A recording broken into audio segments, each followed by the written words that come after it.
Shalom, shalom, je suis le pasteur Claude Mbemba. Depuis que tu nous suis dans ce ministère de la volonté divine, c'est faire la volonté de Dieu à travers la parole. Dernièrement, nous avons parlé de l'intégrité et nul ne peut prétendre faire la volonté de Dieu sans aussi passer par l'intégrité. Alors aujourd'hui, nous allons parler de l'épreuve de l'intégrité. Quand on est intègre, on doit se soumettre à une certaine épreuve où Dieu va nous mettre à l'épreuve par rapport à une situation donnée. Nous allons lire rapidement Job, le chapitre 1 toujours, le verset 12, nous allons lire au nom du Seigneur.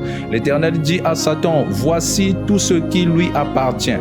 Je te le livre, seulement ne porte pas la main sur lui. » Et Satan se retira de devant la face de l'Éternel.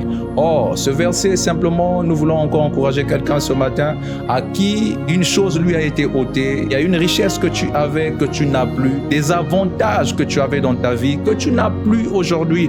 Mais tu vas te plaindre, tu vas dire que Dieu, il est certainement injuste, Dieu n'est plus bon. Je vais te dire simplement pendant que tu me suis que Dieu est bon, il est resté bon, Dieu est fidèle. Je te rassure que Dieu est fidèle en tout et en toutes choses. Ici, Satan, dans le verset que nous avions suivi dernièrement, dans le verset 6, toujours du même chapitre 1 de Job, nous avons compris que les fils de Dieu et même Satan étaient au milieu de celui qu'on appelle l'accusateur, avaient commencé à accuser pour dire que certainement que il y a Job que tu aimes tant, Job, parce que tu l'as béni suffisamment. Oui, toi aussi tu es béni suffisamment. Dieu t'a béni, Dieu t'a donné les finances, il t'a donné ce qu'il faut.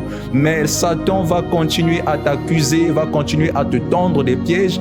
Mais c'est ainsi, lorsque Satan te tend des pièges, ne te dis pas que c'est pour te nuire, que Dieu ne pense plus à toi, que Dieu t'a oublié. Non, Dieu ne t'a pas oublié dans l'épreuve où tu es en train de perdre certainement quelqu'un dans ta vie, une personne qui était si importante dans ta vie.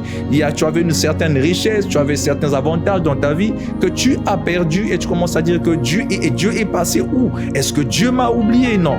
Ici, Dieu t'emmène à l'épreuve, à une dimension qui certainement, le diable, le passage lui a été donné de te ôter quelque chose, mais Dieu tient à une chose qui est plus importante que des finances, qui est une chose qui est plus importante, qui certainement le bien matériel. Il dit c'est toi, c'est ton âme que Dieu veut sauver. C'est ton âme que Dieu a tout prix sauver. Et il dit au malin de ne pas toucher Job, quel que soit ce que le diable va chercher à prendre. Parce que quoi, le diable avait déjà commencé à mettre une parole devant Dieu pour dire, parce que tu as béni Job, voilà pourquoi il te craint, voilà pourquoi il te craint.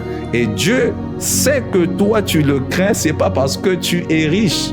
Aujourd'hui, tu peux perdre tout ce que tu as, mais si tu restes fidèle à Dieu, et Dieu a aussi confiance en toi parce qu'il sait que tu es intègre, et continue à rester intègre, continue à faire la volonté de Dieu, continue à suivre la voie de Dieu.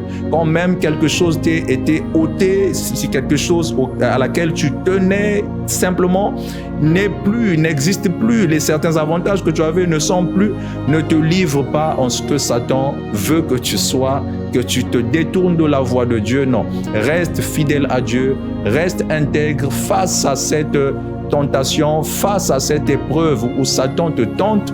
Certainement dans cette épreuve, il y aura des tentations, parce que dans l'épreuve viendra aussi des tentations où Satan va te ôter certaines choses, va dire bon, tu n'as plus ça, moi je peux te donner ça. Non, ne cède pas à la tentation, et quand il va te donner à la main gauche, la droite viendra récupérer. Mais tiens bon, Dieu a une promesse pour toi, quelque chose va venir, elle ne va pas tarder mais elle va venir. Toi simplement tiens bon, crains Dieu dans cette épreuve de l'intégrité, reste intègre cette semaine, que Dieu te bénisse.